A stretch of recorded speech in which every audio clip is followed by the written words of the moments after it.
Ang lalaking ito ay isang propesor sa unibersidad at ama ng isang pamilya na may asawa at 2 anak. Sa kasamaang palad, ang bunsong anak na lalaki ay may congenital heart disease at nangangailangan ng malaking halaga para sa heart transplant. Ang panganay na anak na babae ay isang high school student, nasa edad ng pagrerebelde at sobrang makulit. Ang asawa naman ay palaging nagmamadali sa kanya na mag-file ng diborsyo dahil pagod na siya sa buhay mag-asawa. Bukod dito, nahulog ang lalaking ito sa isang masalimuot na sitwasyon dahil naniwala siya sa pang-uto ng isang kasamahan. Kaya lihim na kinuha ang perang para sa operasyon ng anak at ginamit ito upang subukan na maging propesor at permanenteng faculty sa unibersidad. Ngunit hindi niya nakuha ang promosyon at nawala rin ang pera, kaya't lubog siya sa utang at wala ng pondo para sa operasyon ng anak. Isang hapon, habang nagmamaneho sa isang liblib na kalsada pauwi, tumawag ang bunsong anak, tinanong kung bakit hindi siya dumalo sa kaarawan ng lola. Nang sabihin niyang masyado siyang abala, pinayuhan siya ng bata na mag-ingat at huwag uminom. Napaluha ang ama sa mga salitang ito, at pagkatapos ng tawag, umiyak siya ng husto tulad ng isang bata, dahil nawala ang pera para sa anak. Biglang may bumangga sa kanyang sasakyan mula sa likuran, at pagbaba niya, nakita niya ang 2 lalaki sa loob ng bumanggang sasakyan, duguan at walang malay.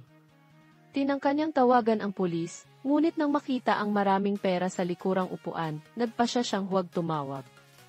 Kinuha niya ang pera at inilagay sa backpack. Nang may paparating na sasakyan, nagkunwari siyang may sira ang sasakyan. Pagkaalis nito, kinuha niya ang pera, inilagay sa kanyang sasakyan at umuwi. Sa bahay, kumuha siya ng bisikleta, bumalik sa bumanggang sasakyan, at inilipat ang 2 bangkay sa likurang upuan. Nagmaneho siya, ngunit nakita ang isang police checkpoint para sa alcohol testing. Sa kabutihang palad, ang sasakyan sa unahan ay biglang umiwas at tumakas, kaya't nagawa niyang iwasan ang pulis sa pamamagitan ng pagpatay ng ilaw ng sasakyan at pagtago sa likod ng mga nakaparadang truck. Dinala niya ang sasakyan sa bodega ng bahay, inilipat ang pera, at nagtago.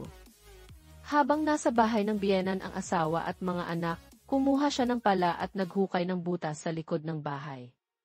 Nang makita ang isang kapitbahay na may mahabang buhok, nagtago siya, pagkatapos ay nagpatuloy sa paghukay. Inilibing niya ang mga bangkay at mga personal na gamit ng 2 lalaki, pagkatapos ay nilinis ang mga bakas ng dugo at fingerprints sa sasakyan bago ito itinaboy palayo. Naharap muli si Dong Ha sa isang police checkpoint, at pinaghinalaan ng mga pulis na ito ang sasakyang tumakas kanina sa checkpoint. Agad itong itinanggi ni Dong Ha. Hiniling ng pulis na sumailalim siya sa alcohol test, at doon napansin ni Dong Ha ang isang teleponong naiwan ng isa sa 2 lalaki sa sasakyan. Pinayagan siyang umalis ng pulis, ngunit patuloy na tumatanggap ng mga mensahe mula kay Kang Jun ang telepono. Dinala ni Dong Ha ang sasakyan sa isang lawa sa gubat, itinapon ang telepono sa tubig, at maingat na pinunasan ang anumang bakas ng fingerprints sa sasakyan bago ito iniwan. Umupo siya sa isang bus stop, bumulong na gagamitin niya ang pera para sa mabuti bibili ng bahay, bagong telepono para sa asawa at anak na babae, at magbibigay ng malusog na puso sa anak na lalaki. Kinaumagahan, dumating si Inspektor Kang sa lawa, binuksan ang sasakyan gamit ang panyo, at napansin ang mga bakas ng dugo at isang buo pang tracking device sa fire extinguisher.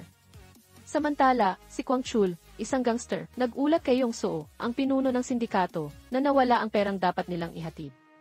Binigyan siya ni Yong Soo ng 1 linggo upang mahanap ang pera, kung hindi, kapwa sila papatayin ng mas mataas na sindikato. Nang umalis si Kwang Chul, sinabi ng bayaw na si Kang Jun kay Yong Soo na baka si Kwang Chul ang kumuha ng pera dahil sobra ang tiwala niya rito. Sinuri ni Kwang Chul ang sasakyan, napansin ang tracking device at mga bakas ng dugo, ngunit wala na ang pera. Palihim na sinusundan ni na Inspektor Kang at ng kanyang kasamahan si Kwang Chul. Sa bahay, nahirapan si Dong Ha na itago ang sako ng pera, kaya inilagay niya ito sa isang kabinet sa bodega. Si Eun-jo, ang asawa, nagsuri ng bank account para sa operasyon ng anak, ngunit natuklasan na inilipat ni Dong Ha ang lahat ng pera. Galit na galit, bumalik si Eun-jo mula sa bahay ng kanyang ina, kasama ang mga anak at sinigawan si Dong Ha kung bakit niya ginamit ang pera para sa operasyon ni Hunwoo. Hinintay niya ang paliwanag, kung hindi, maghihiwalay sila. Ipinaliwanag ni Dongha na ipinahiram niya ito sa isang kasamahan sa universidad, babayaran daw sa susunod na linggo, at may bagong kontrata siya sa pagsusulat ng libro na magdadala ng mas malaking kita para sa pamilya at sa operasyon ni Hoonwoo. Hindi naniwala si Eunjo at hiniling na ibalik agad ang pera. Nang mag-isa, nagsaliksik si Dongha online kung paano gawing legal ang pera sa bodega. Biglang pumasok ang panganay na anak, nagrereklamo sa ingay ng ringtone sa labas na nakakagambala sa tulog. Napansin ni Dongha na ang tunog ay mula sa ilalim ng lupa kung saan inilibing ang mga bangkay, kaya pinakalmahan niya ang anak, sinabing ringtone lang iyon ng kapitbahay. Agad na nagsaliksik si Dongha online kung paano natutunton ng pulis ang telepono ng biktima at napagtanto na kailangang sirain ito kaagad. Samantala, dumating sina Kwang Chul, isang gangster, at ang kanyang tauhan sa lugar na ito upang hanapin ang dalawang nawawalang kasamahan dahil ayon sa tracking device sa sasakyan ng paghahatid, dumaan ito rito bago dinala sa gubat. Lumabas si Dongha sa likod ng bahay upang hukayin ang telepono at pagkatapos ng ilang pagsisikap, nakuha niya ito. Habang sinusubukang tawagan ni Eunjo, ang asawa, ang isang numero, napansin niyang mabilis na umalis si Dongha sakay ng sasakyan. Habang nagmamaneho, napansin ni Dongha na si Kwang Chul at ang tauhan nito ay nasa malapit. Patuloy na tumunog ang teleponong nakuha niya, at napagtanto niyang si Eunjo ang tumatawag dito, na may mensaheng nagtatanong kung nasaan siya at bakit hindi sumasagot. Dinala ni Dongha ang sasakyan sa isang lawa, balak itapon ang telepono, ngunit dahil nais niyang alamin ang relasyon ng asawa sa may-ari nito, nagpasya siyang bumalik sa bahay, hukain ang bangkay, at gamitin ang fingerprint nito upang i-unlock ang telepono. Nabasa niya ang mga mensaheng puno ng lambingan sa pagitan ng asawa at ng lalaking ito, at natuklasan ang isang video kung saan nakaseksi na damit si Eunjo, nakangiti at kinukunan ng lalaki. Nanghina si Dongha nang malaman na ang lalaki, si Han Cheon, ay isang undercover cop, kasamahan ni Inspector Kang, na inilagay sa sindikatong pinamumunuan ni Yong-soo upang imbestigahan ang drug trafficking ng isang mas malaking sindikato. Napatay si Han Cheon habang naghahatid ng pera. Kinaumagahan, patuloy na sinusuri ni Eunjo ang kanyang telepono. Tinanong ni Dongha ang asawa kung ano ang tunay na dahilan ng kanilang paghihiwalay at kung magiging mas maayos ba ang lahat kung maganda ang trabaho niya. Malamig na sumagot si Eunjo na imposible na dahil palagi siyang nag-aalangan at napakaraming oportunidad ang nasayang mula sa simpleng pagpili ng kainan noong nagde-date hanggang sa pagsisikap na maging propesor na sinabi niyang hindi magtatagumpay, ngunit hindi siya nakinig. Sinabi niyang halos wala siyang kita habang siya ang nag-aalaga sa bunsong anak at hindi kailanman dinala ng asawa ang pamilya sa bakasyon. Mahina ngunit matigas ang ulo si Dongha, kaya napunta sila sa ganitong sitwasyon. Idinagdag niyang ang diborsyo ay makakabuti sa kanila at sa mga anak, lalo na't babalik na ang may-ari ng bahay mula sa Korea, kaya kailangan nilang umalis. Nangako si Dongha na babayaran niya ang lahat ng upa at hindi na kailangang mag-alala si Eunjo sa pera, hiniling na huwag siyang iparamdam na inutil. Pagkatapos, nagsaliksik siya online kung paano maglaban ng pera, natagpuan ang isang serbisyo, at nagpadala ng mensahe upang magtanong.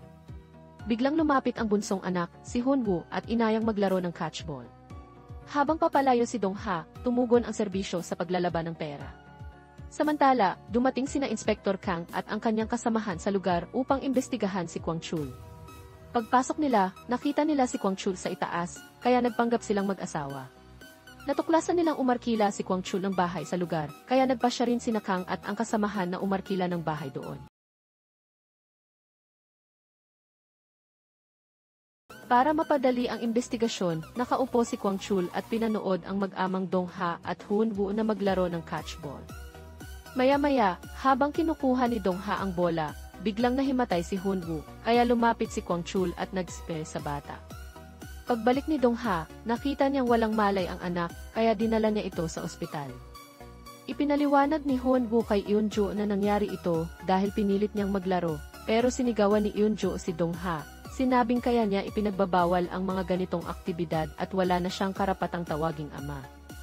Hiniling niyang maghiwalay na sila at ibalik lang ang pera para sa operasyon ni Hoonwoo. Dinala ni Dongha si Hoonwoo pa uwi, kinumutan si Jeonwoo, ang panganay, at balak sanang makipag-usap kay Eunjo pero natakot siyang kumatok. Binuksan niya ang laptop, nakita ang tugon mula sa serbisyo ng money laundering, kaya kinuha niya ang ilang pera, inilagay sa bag at umalis. Sa kalagitnaan ng gabi, sinabi ng mga tauhan kay Kwang Chul na sinuri na nila ang mga bahay sa lugar, at may isang lalaki sa kabilang bahay na laging bukas ang ilaw dahil nagtatanim siya ng marijuana. Maaaring doon dumaan ang dalawang nawawalang tauhan. Nilagyan ng droga ang pagkain ng aso ng may-ari, kumatok ang mga tauhan, at nang lumabas ang lalaking mahaba ang buhok, sinakmal siya at hinila papasok. Dinala nila siya sa lugar kung saan nagtatanim siya ng marijuana, at tinanong ni Kwang Chul kung nasaan ang pera at mga tauhan niya. Nang magmalaki ang lalaki, kinutuhan siya ng kaunti. Ipinakita ni Kwang Chul ang larawan ng nawawalang tauhan, at dahil sa sakit, umamin ang lalaki na ang nasa larawan at isa pang kasama ay dumating para bumili ng marijuana resin, ipinakita pa ang maraming pera. Nang lumaban ang lalaki, binugbog siya ng mga tauhan at sinaktan ng husto ni Kwang Chul. Samantala, dumating si Dong Ha sa isang gusali, dala ang bag ng pera, at pumunta sa computer repair shop ayon sa address ng serbisyo, pero sinabi ng may-ari na walang ganoong serbisyo doon. Paglabas, nakita ni Dong Ha ang note sa windshield na may ibang address sa gusali. Sa bagong silid, nakita niya ulit ang may-ari ng shop, na kinuha ang bag at sinuring tunay ang pera. Sinabi nitong ililipat ang pera sa cryptocurrency at kukunan ng 30% fee. Binigyan si Dong Ha ng lumang telepono at pinapauwi na. Hindi nagtitiwala si Dong Ha, kaya kinuha niya ulit ang pera at umalis, pero hinintay siya ng mga goons sa magkabilang direksyon. Tumakbo si Dong Ha, nagtago sa isang silid, sinira ang isang glass door, nahulog sa isang sasakyan sa baba at nakatakas. Dinala siya sa ospital para tahiin ang sugat sa balikat mula sa basag na salamin. Umuwi si Dong Ha na puno ng pasa, lumabas sa bakanting lot sa likod ng bahay, at nakita ang mga tauhan ni Kwang Chul na may daladalang kung ano. Kinaumagahan, nang tanungin ni Yun-jo ang mga sugat sa mukha ni Dong Ha, sinabi niyang nagmaneho siya kagabi papuntang Lawa para maglakad-lakad pero nadulas at nahulog. Hinabol niya ang anak na si John-woo at sinabing ihatid ito sa paaralan. May dumaang pulis na nagtanong kay Dong Ha kung nakita niya ang kapitbahay sa tapat, dahil may nag-ulat na nawawala ito at nagtatanim ng marijuana sa bahay. Naalala ni Dong Ha ang nakita niya kagabi, at sinabi rin ni John-woo na narinig niya ang malakas na sigaw mula sa bahay na iyon. Habang nagmamaneho, nakasalubong ni Dong Ha si Kwang Chul, ang kapitbahay na tumulong kay Hun-woo noon, na nagtanong kung saan siya nagpunta kagabi, at sinagot ni Dong Ha na nag-ehersisyo lang siya. Kinumpiska ng pulis ang mga ipinagbabawal na halaman sa bahay ng lalaking mahaba ang buhok, pero hindi nila ito mahanap. Sinabi ng isang tauhan kay Kwang Chul na may lalaking pumunta sa isang opisina kagabi para maglaban ng pera, nagkagulo, at nakatakas ang opisina ay pag-aari ng kanilang boss. Ipinakita ng isa pang tauhan ang larawan ng lalaki, isang propesor na si Dong Ha, at kinilala siya ni Kwang Chul bilang ang kapitbahay. Nagmaneho si Dong Ha sa isang public phone booth at tumawag sa pulis para iulat ang pagkawala ng lalaking nagtatanim ng marijuana. Sinabing kakaiba ang mga tao sa paligid ng bahay na iyon, pero hindi siya residente roon kaya hindi sigurado. Nang tanungin ng pulis ang pangalan niya, mabilis niyang ibinaba ang telepono.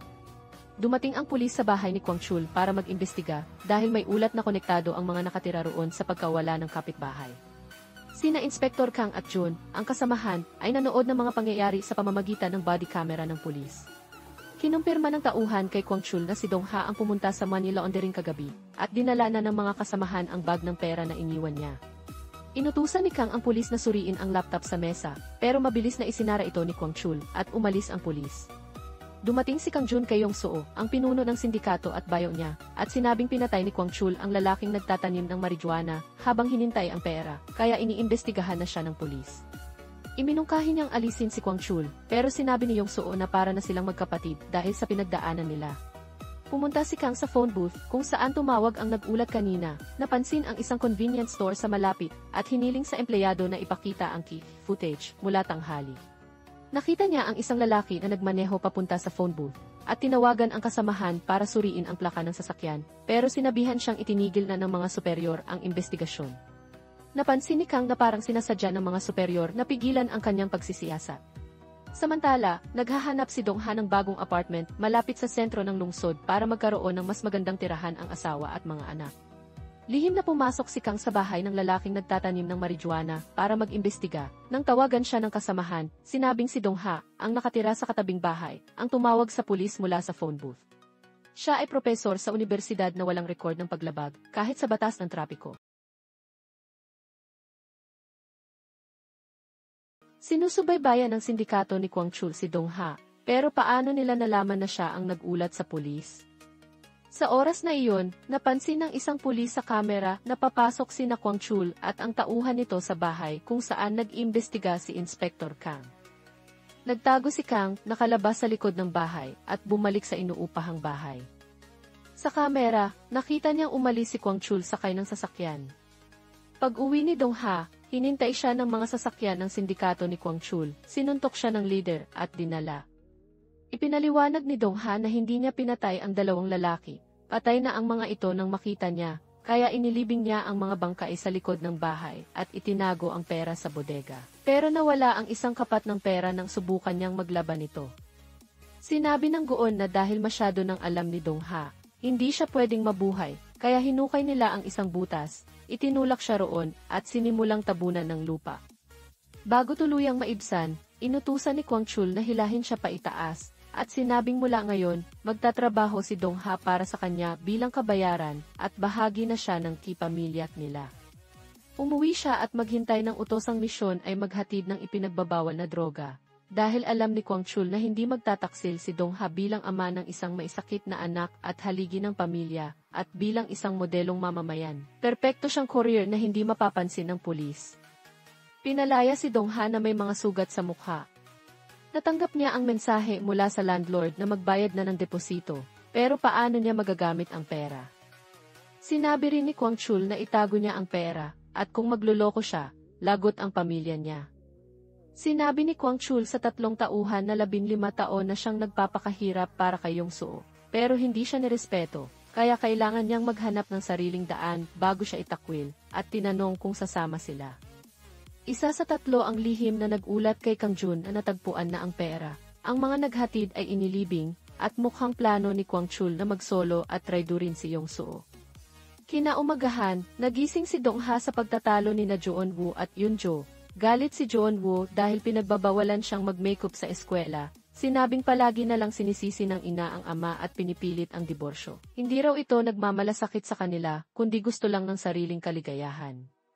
Sinabing mas magiging masaya ang pamilya kung maghihiwalay ang mga magulang, kaya sinampal siya ni Yoon-jo, at umalis si Joon-woo. Sumakay siya sa bus stop at nag-text sa boyfriend na tulungan siya. Sa universidad, nakita ni Dong Ha si Kwang Chul, na nagtanong kung bakit siya tumigil ng 5 minuto sa presinto, nagtapat ba siya. Idinagdag na kalalabas lang ng asawa niya sa isang motel, at kung sino ang kasama nito, isang tawag lang niya, laglag ang asawa niya sa ilog. Kailangan mong magtrabahong mabuti para mabayaran ang utang mo sa akin. Ito ang tiket ng tren papuntang Busan. Pagdating doon may magte-text sa'yo. Gawin mo ito kung gusto mong ligtas ang pamilya mo. Mahal ang mga bagay sa sasakyan kapag nawala. Yan, wala ka ng buhay. Binuksan ni Dong Ha ang trunk at nakita ang isang bote ng tubig na nakalagay na roon. Samantala, si Yoon-jo ay nasa isang hotel para sa isang reunion kasama ang mga kaibigan. Kabilang ang asawa ng propesor na si Byung-gu. Kasamahan ni Dong Ha sa universidad, humingi ito ng paumanhin kay Yoon-jo dahil sinubukan ng asawa niya na gawing permanente si Dong Ha pero nabigo, kaya nawala ang pera niya nang walang saysay. Naalala ni Yoon-jo na sinabi ni Dong Ha na ipinahiram niya ang pera kay Byung-gu para sa isang negosyo, kaya labis siyang nadismaya. Pagkatapos, nakatanggap siya ng text mula sa homeroom teacher na hindi dumating si Joon-woo sa eskwela. Pumunta si Yoon-jo sa eskwela at pinagalitan ng vice principal at ng guro dahil madalas magsinungaling si Joon-woo para makauwi ng maaga. Ngayon ay nag-cutting pa. Noong nakaraang taon, nadamay pa si Joon-woo sa isang insidente ng karahasan sa eskwela. Sinabi ni Yoon-jo na hindi sigurado kung si Joon-woo nga ang may kasalanan sa insidenteng iyon dahil malubha rin ang sugat niya, baka siya pa ang biktima. Sinabi niyang sinikap niyang palakihin ng maayos ang anak pero palagi itong galit at galit na galit sa kanya. Humingi siya ng paumanhin sa guro bilang isang masamang ina. Lumabas si Yoon-jo sa school grounds at tinanong ang babaeng nakabangga kay Joon-woo noong nakaraang taon kung alam nito kung nasaan ang anak niya, dahil minsan mas kilala pa ng mga kaaway ang isa't isa kaysa sa mga kaibigan. Sinabing maganda ang more ang resulta. Idinagdag ni Yoon-jo na magbibigay siya ng pera para sa bagong nose job kung sasabihin nito kung nasaan si Joon-woo. Samantala, si Dong Ha ay nasa tren papuntang Busan para maghatid ayon sa utos ni Kwang Chul. Habang si Kwang Chul ay nagmaneho papunta sa hideout ng sindikato ni Yong-soo at nagulat na hindi pa rin natagpuan ang nawawalang pera, ay lalaking nagtatanim ng marijuana sa lugar, pero hindi niya sigurado kung hawak nito ang pera. Sinabi niyang siya na ang makikipagkita sa mas mataas na sindikato. Pagkaalis ni Kwang Chul, sinabi ni Kang Jun sa bayo niyang si Yong-soo na siguradong natagpuan na ni Kwang Chul ang pera.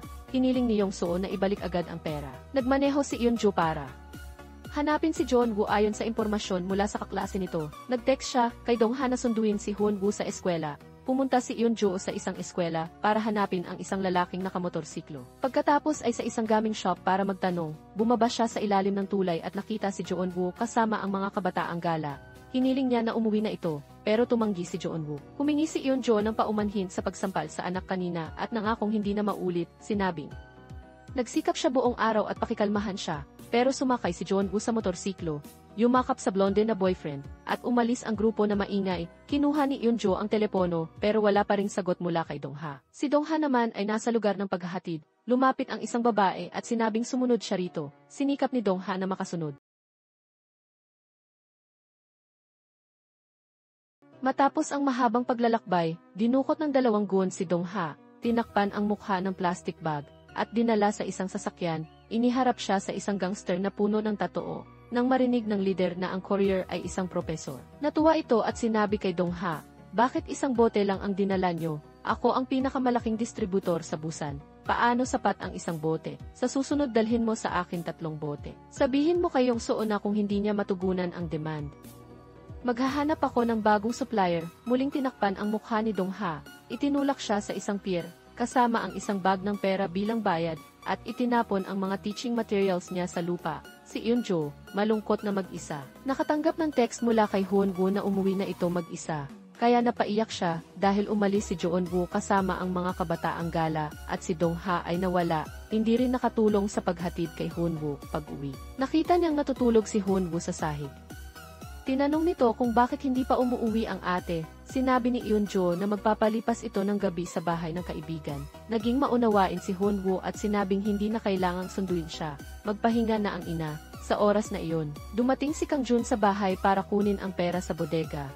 Inutusan niya ang mga tauhan na patayin ang mga tauhan ni Kwang Chul. Kung dumating, pagka-uwi ni Dong-ha mula sa paghahatid, tinawagan siya ni Kwang Chul. Sinabing iwan ang pera sa bodega at ingatan ang mga kalakal. Binuksan ni Dong-ha ang kabinet at nakita ang maraming bote ng tubig doon.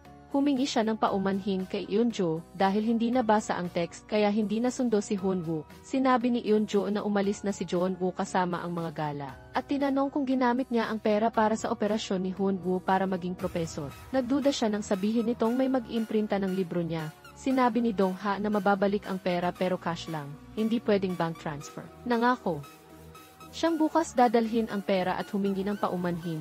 Galit na sumigaw si Eun-jo na wala ng pag-asa ang relasyon nila. Nag-text si Hoon-woo kay Jeon-woo at sumagot ito. Nagtatago pala si Jeon-woo sa likod ng bahay dahil walang pera para makituloy. Binigyan siya ni Hoon-woo ng kumot at mansanas. Nangakong mag-aabiso kapag tulog na ang mga magulang. Pumunta si Jeon-woo sa bakanting lot sa likod. Nakakita ng lalaking parang may hinintay. Biglang umulan ng malakas pero nagpasya siyang maghintay hanggang makatulog ang ina bago pumasok. Humingi si Hoon-woo ng paumanhin dahil masyadong inaalala siya ng ina, kaya hindi na gaanong napansin si Jeon-woo. Naantig si Jeon-woo sa text ng kapatid at pumasok sa bodega para makasilong. Maraming goons ni Kang Jun ang dumating, handang pasukin ang bodega.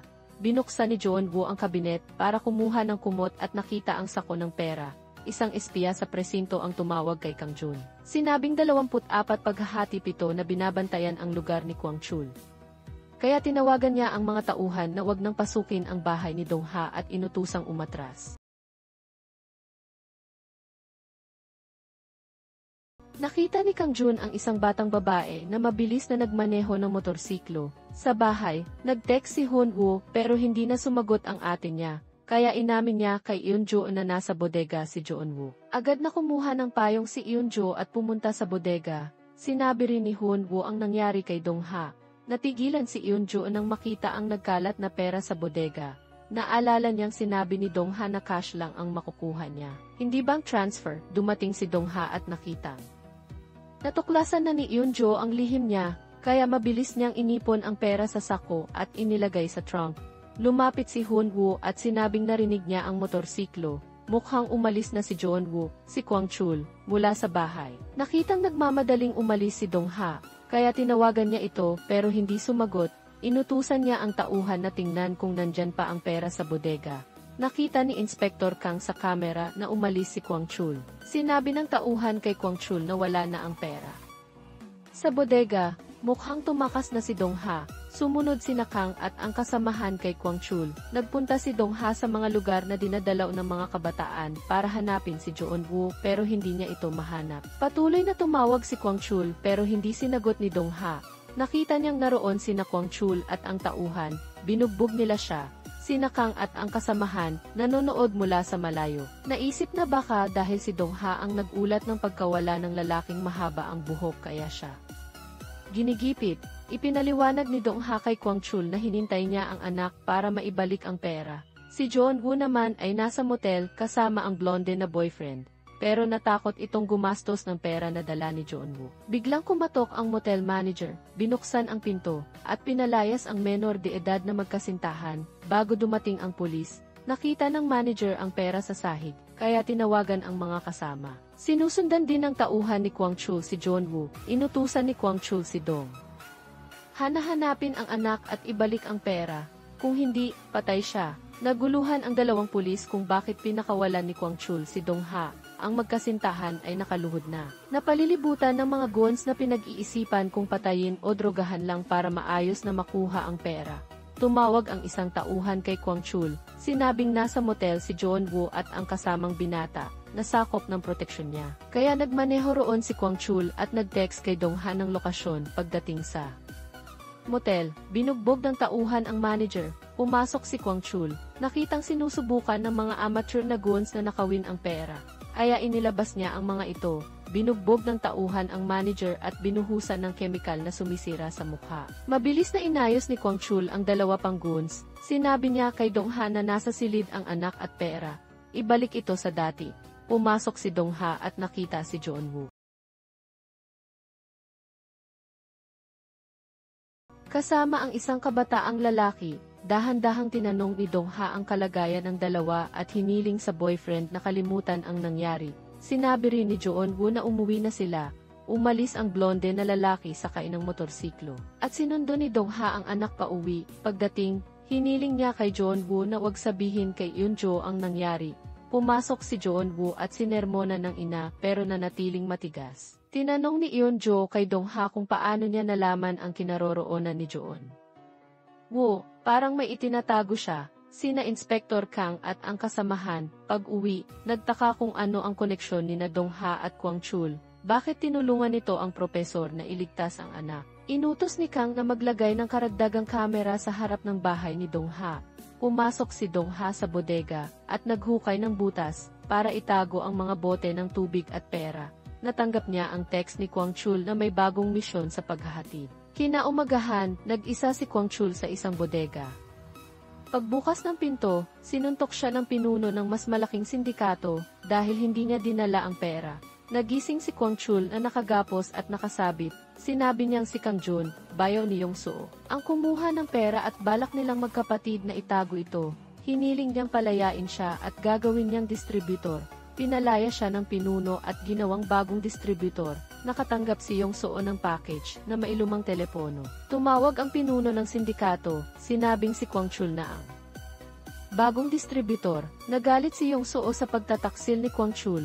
Sinabi ni Kang Jun na hayaang hulihin siya ng pulis dahil ang mga tauhan nito ay naghahatid sa Incheon. Kinuha ni Dong Ha ang isang boat mula sa butas para sa paghahatid. Tiningnan niya ang telepono ng kalaguyo ng asawa at nakita ang text ni Eun-jo na gustong tumakas. Si Eun-jo naman ay naghintay sa labas. Nang makitang umalis si Dong Ha, sumunod siya para alamin ang destinasyon sa isang parke. Binigyan siya ng isang matanda ng flyer na may address ng SP. Pumunta si Dong Ha roon habang naghintay si Eun-jo sa labas. Sinabi niya sa receptionist na maghahatid ng bote. Pero naguluhan ito.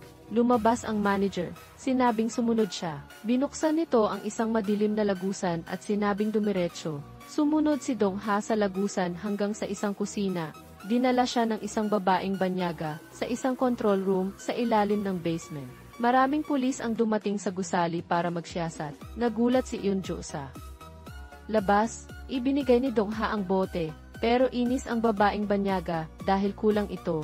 Sinabing kailangan ng 3 bote para sa matagal na negosyo. Nakatanggap ng tawag ang guon na manager na papalapit ang pulis. Kaya itinutok nito ang baril kay Dong Ha. Tinanong kung pulis siya. Tumakas ang lahat. Mabilis na kinuha ni Dong-ha ang bote at sinubukang tawagan si Kwang-chul pero hindi makontak, tumakbo siya palabas. Tumakas si Dong-ha kasabay ng nagkukumahog na mga tao sa hagdan, nagtago sa banyo. Samantala, pinalaya si Kwang-chul, natanggap niya ang tawag mula sa tauhan na nag-ulat na nagkaproblema ang paghahatid ni Dong-ha. Umasok ang pulis sa banyo. Sumuko si Dong-ha nang makita. Nakita ni Eun-jo na inaaresto ang asawa. Lalong nawalan siya ng respeto rito. Mabilis na winasak ni Dong-ha ang laman ng bote. Tinanong siya ng pulis, bilang propesor na malinis ang record. Bakit siya nasa drug den, sinabi ni Dong-ha na bumili lang siya ng marijuana sa spa dahil narinig niyang may binebenta roon. Hiniling na wag ipaalam sa pamilya at universidad. Tinawagan ni F. Moon si Inspector Kang. Sinabing nahuli ng team sa Incheon ang mga drug criminal. Kabilang si Dong-ha, ang nagbigay ng tip, pero inaresto siya sa pagbili ng marijuana, isang lugar na tambayan ng mga kliyente ng sindikato ni Yong-soo. Pinalaya si Dong-ha. Nagulat siya nang makitang naghihintay si Eun-jo sa labas ng presinto. Galit na. Tinanong nito kung ano ang ginagawa niya sa massage parlor at bakit inaresto. Sinabi ni Dong-ha na naghahatid siya ng droga. Hiniling ni Eun-jo na mag-surrender, pero sinabi niyang sasaktan ng sindikato ang pamilya. Ginawa niya ito para protektahan sila. Sinabi ni Eun-jo na isusumbong siya. Lumabas ng sasakyan, nang pigilan siya. Sinabing poprotektahan niya ang mga anak at wala na siyang pakialam sa ginagawa niya. Nasaktan si Dong-ha. Tinanong kung hindi na siya pamilya, at sinabing si Eun-jo ang nangaliwa at sumira sa pamilya. Natigilan si Eun-jo, sumakay sa sasakyan at umalis. Lumapit si Kwang-chul. Sinabing magpahinga si Dong-ha. Inutos niya sa tauhan na patayin ang traidor na nagsumbong kay Kang Jun. Umuwi si Dong-ha. Kinuha ang telepono ng kalaguyo ni Eun-jo. Tiningnan ang mga larawan nila noong kolehiyo. Kinaumagahan, pumunta siya sa universidad kung saan nag-aral ang asawa at ang kalaguyo. Kinuhanan ng litrato ang larawan nito. Pero sa pagdaan sa isang tindahan ng cake, nagpasya siyang panatilihin ang pamilya, kaya binura ang larawan. Si Yong-soo naman ay nakipagkita kay Chairman Kim na may peklat para magbigay ng supply ng droga. Ayaw na niyang umasa sa mas malaking sindikato. Kahit alam niyang hindi siya palalampasin kung malalaman ito, dinala ni Kwang-chul ang traidor. Sugatan, sa hideout ni Yong-soo, sinabi kay Yong-soo na magkasama sila sa hirap at ginhawa. Bakit siya itinatakwil? Dapat ang bayo nitong walang silbi ang itaboy. Nagalit si Kang Jun. Sinubukang umatake, pero binugbog siya ni Kwang-chul ng malalakas na suntok.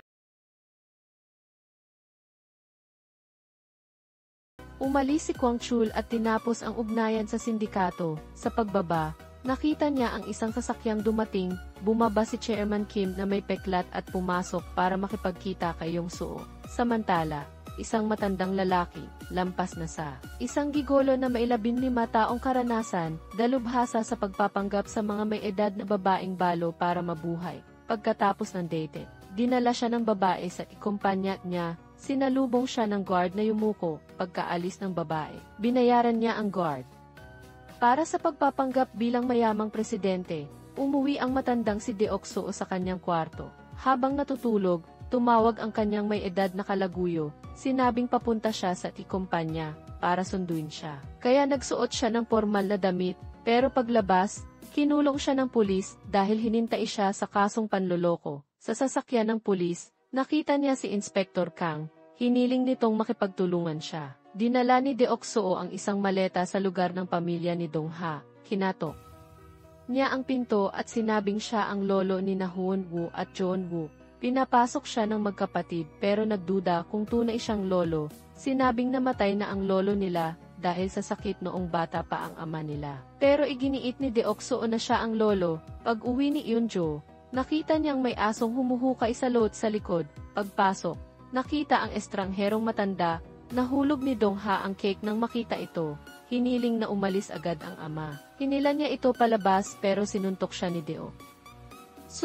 Sumugod si Dong-ha at nagkagulo. Natakot si Joon-woo kaya tumawag ng pulis. dumating ang pulis.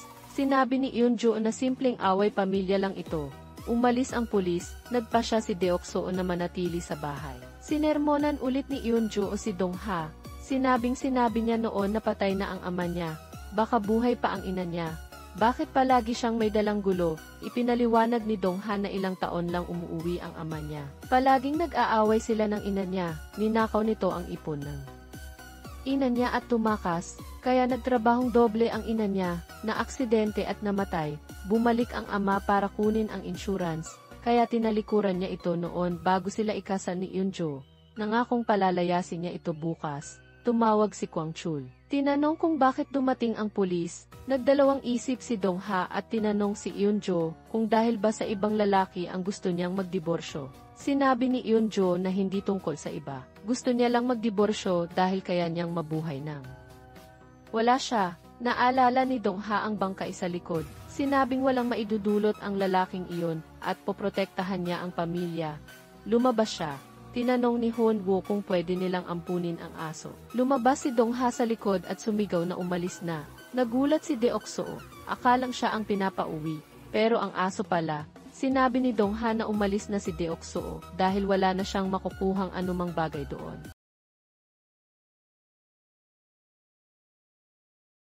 Ang buhay mo puro panloloko lang, tumawa ang ama at sinabing gusto ko bang tawagin kang anak ng aso. Sumagot si Dong-ha na nga, anak nga ako ng aso. Sinabi ni Inspector Kang sa kasamahan na nagtataka siya kung bakit napunta ang sasakyang may pera sa lugar na ito. Una niyang inisip na konektado ito sa lalaking nagtatanim ng marijuana. Pero ngayon, pinaghihinalaan niya si Dong-ha. Sinundan niya ito sa universidad kung saan nag-aral si Han Cheon. Nalaman niyang sinisiyasat ni Dong-ha ang background nito. Malinaw na may itinatago ang propesor. Kaya hinintay niya si Deok-soo at sinabing nasa panganib ang pamilya nito mula sa isang drug syndicate na maaaring pumatay ng walang bakas. Hiniling niyang suriin ang mga telepono ng pamilya ni Dong-ha. Itinuring ang apat bilang pangunahing suspect sa nabigong paghahatid. Habang si Kwang Chul at Yong-soo ay naghiwalay na sa negosyo, kailangang hintayin ang susunod nilang galaw. Gabing iyon, walang pakialam na naghubad si Deok-soo. Kumuha ng juice sa ref at uminom ng diretsyo. Dumating si Eunjo, pero walang kahihiyang nagpatuloy ang biyenan. Itinapon ni Eunjo ang juice na hinigop nito. Kinaumagahan, pagkaalis ni Eunjo at ng mga anak, binigyan ni Dong-ha ng pera si Deok-soo at sinabing umalis na. Pero hiniling nitong manatili ng isang linggo para makasalamuha ang mga apo bago makahanap ng bagong tirahan. Umayag si Dong-ha ng pilit. Sinuyod ni Deok-soo ang bahay para makahanap ng impormasyon ayon sa utos ni Kang pag-uwi ni Eunjo. Nakita niyang nasa kwarto niya ang biyenan. Sinabing tiningnan lang nito ang mansa sa dingding. Hiniram ni Deok-soo ang telepono ni Eunjo. Binigay ito pagkatapos i-unlock. Pumasok si Deok-soo sa kwarto. Nagpanggap na may kausap ng malakas, pero palihim na kinunan ang mga text ni Eunjo. Natuklasan ang video niya, kasama ang ibang lalaki. Ibinalik ang telepono. Ipinakita ni Kang ang larawan ni Dong-ha at Eunjo sa police chief at Moon. Sinabing maaaring konektado ang dalawang modelong mamamayan sa nabigong paghahatid. May espiya sa loob ng pulisya na nakikipagsabwatan sa drug syndicate.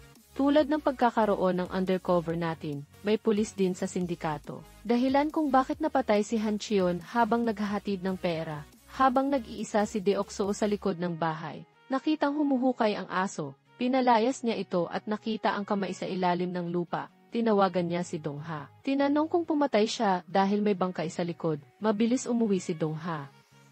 Nang tanungin ng ama, inamin niyang napulot niya ang pera at naging courier ng sapilitan. Nang sigawan siya ng ama, sinabing sasaktan ng sindikato ang pamilya kung hindi siya sumunod. Si Kang, nagmamasid sa labas ng bahay ni Dong-ha. Nang makitang nakatingin si Eunjo, umalis siya, pumasok sa bahay, at nag-text kay Deok-soo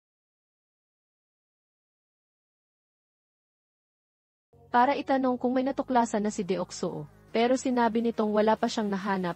Hiniling ni Dong-ha kay Eunjo na payagan ang ama niya na manatili ng isang linggo, pero sinabi ni Eunjo na tumawag ang ospital. May donor na para kay Honwo. Tinanong kung bakit hindi pa rin sapat ang kinita niya sa paghahatid para sa operasyon. Sinabing siya na ang maghahanap ng pera at lilipat sila sa bahay ng ina niya.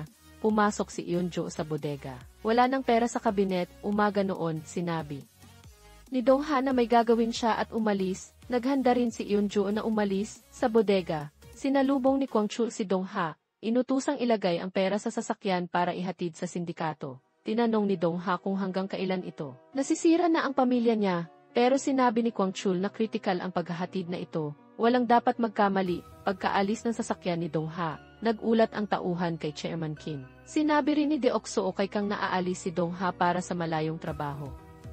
Sina Kang Jun at ang may peklat ay sumakay na rin para agawin ang pera na hinatid ni Dong-ha. Sumunod sina Kang at Jun kay Kwang-chul. Nakatanggap si Dong-ha ng text mula sa hindi kilalang numero. Hiniling na tawagan ito kung gusto niyang ligtas ang pamilya. Nagmaneho si Dong-ha sa rooftop parking para makipagkita kay Kwang-chul. Kinuha ng tauhan ang sako ng pera mula sa sasakyan niya at inilipat sa isa. Pinanood ito ni Kang mula sa itaas. Inutos ni Kwang-chul kay Dong-ha na magmaneho ng sasakyang may pera. Pagbukas ng pinto, nakita niyang nakaupo na si Eun-jo. Kagabi pa lang, pumunta si Eun-jo sa mansyon ni Kwang-chul. Hiniling na wag saktan ang mga anak at dagdagan ang bayad kung matagumpay ang paghahatid para sa operasyon ni Hoon-woo. Sumakay si Kwang-chul at ang tauhan sa sasakyan ni Dong-ha, habang sumunod si Dong-ha sa sasakyang may pera. Sina Kang at Jun ay malapit na sumunod. Galit si Dong-ha na nadamay si Eun-jo, pero sinabi nitong dahil sa kanya kaya siya napilitang sumali. Inutos ni Kwang-chul na bantayan siya dahil mahalaga ang araw na ito. Mukhang hindi na siya lubos na pinagkakatiwalaan. Sinabi ni Dong-ha na hindi na sila makakatakas sa mga goons. Sinundan ng tauhan ang sasakyan ni Dong-ha sa isang tulay. Sina Kang Jun at ang may peklat ay dumating para agawin ang pera. Pero nakita nilang si Kwang-chul ang bumaba, nalaman nilang niloko sila. Tinawagan ni Kang Jun si Dong-ha. Tinanong kung nasaan siya, sinabing ibigay ang pera para ligtas ang pamilya. Sinabi ni Dong-ha na patungo siya sa Busan. Akala ni Eun-jo ay kasamahan ang kausap, kaya hinayaan niya. Inutos ni Kang Jun sa may peklat na pumunta sa Busan. Nagmaneho si Dong-ha sa basement parking ng hotel. Iniwan ang note sa windshield para malaman ang tatanggap ang sasakyan. Pumasok si Kang sa security room ng hotel para suriin ang key. Sa hotel room, tumawag ulit si Kang Jun, kaya pumasok si Dong-ha sa banyo para sagutin. Hiniling ni Kang Jun na ibigay ang lahat ng pera sa kanya. At ang pamilya ni Dong-ha ay magiging ligtas. Inamin ni Dong-ha kay Eun-jo na may humiling na ibigay niya ang pera para ligtas ang pamilya. Galit si Eun-jo dahil kailangang tapusin ang misyon para sa pera ng operasyon ni Hoon-woo sa parking. Nakita ni Eun-jo ang kapitbahay na pataas. Sina Kang Jun at ang may peklat ay pumasok sa elevator kasama si Eun-jo. Pumasok si Eun-jo sa kwarto at sinabi kay Dong-ha na pulis ang kapitbahay. Kailangan nilang umalis agad. Paglabas, sinalubong sila ni Kang Jun. Dinala ng mag-asawa ang dalawa sa basement para ibigay ang pera. Pumasok din si Jun sa elevator. Napansin ng may peklat na pulis si Jun, kaya inatake siya ng kutsilyo. Idiniin siya ni Jun sa dingding, pero nanood lang si Kang Jun. Tumakas ang mag-asawang Dong-ha, sumakay sa sasakyan para makalayo. Sumunod sina Kang Jun at ang tauhan. Nakita ni Kang na nasugatan ang kasamahan, kaya hindi agad nakasunod. Patuloy na tinakot ni Kang Jun si Dong-ha sa tawag. Sa isa pang sasakyan, inatake ng may peklat si Kang Jun gamit ang martilyo dahil hindi ito tumulong sa elevator. Nagbanggaan ang dalawang sasakyan dahil sa alitan. Sa isang kurbada, nadulas ang sasakyan ng may peklat at bumangga sa isa pang sasakyan. Patuloy na humabol si Kang Jun pero nabangga ang isang container. Natumba ito at sumabog. Tumakas si Kang Jun, pilay ang isang paa. Lumapit sa sasakyan ni Dong-ha pero wala ang pera. Dumating ang mga pulis kaya tumakbong pilay siya. Nakita ni Kang si Kang Jun na nagpapanggap bilang pedestrian sa isang pier. Itinutok ni Kang ang baril. Sinabi ni Kang Jun na may kaugnayan siya sa isang espiya sa pulisya. Kung palayain siya, sasabihin niya kung sino. Idinagdag na ang espiya ang nag-utos na patayin si Han Cheon. Nag-alok ng kooperasyon para ilantad ang espiya. Hinintay ni Kang ang pulis para hindi maaresto si Kang Jun. Dinala ni Dong-ha si Eun-jo sa beach, pero napansing papel lang ang laman ng sako. Dahil palihim na pinalitan ito ng tauhan ni Kwang-chul at inihatid sa pinuno ng sindikato. Sumakay ang mag-asawa sa bus pauwi. Malungkot si Dong-ha dahil nadamay si Eun-jo sa sindikato. Galit si Yong-soo sa balita ng habulan sa Gi, dahil nabigo sina Kang Jun at mga tauhan na agawin ang pera. Inipon niya ang pera para tumakas. tinawagan ang asawa na alagaan ang anak, at lumabas na siya ay isang opisyal sa Special Investigations Unit. Bumisita ang mag-asawang Dong-ha kay Hoon-woo sa ospital. Lumabas si Dong-ha. Nangakong aayusin ang lahat at hiniling kay Eun-jo na magtiwala. Pumunta si Kang sa bahay, tinanong si Dong-ha kung bakit konektado siya kay Kwang-chul at nadamay ang asawa sa iligal na paghahatid. Sinabi ni Dong-ha na hindi niya alam ang sinasabi nito.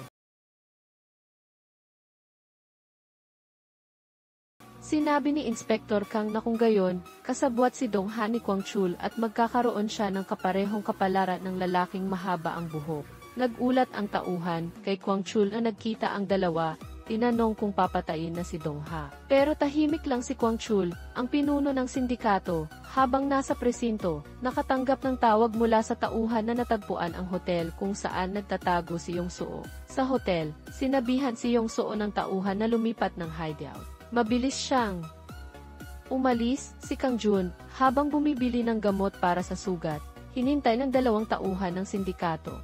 Nagising si Yong-soo sa isang liblib na lugar, tumakas ang dalawang tauhan.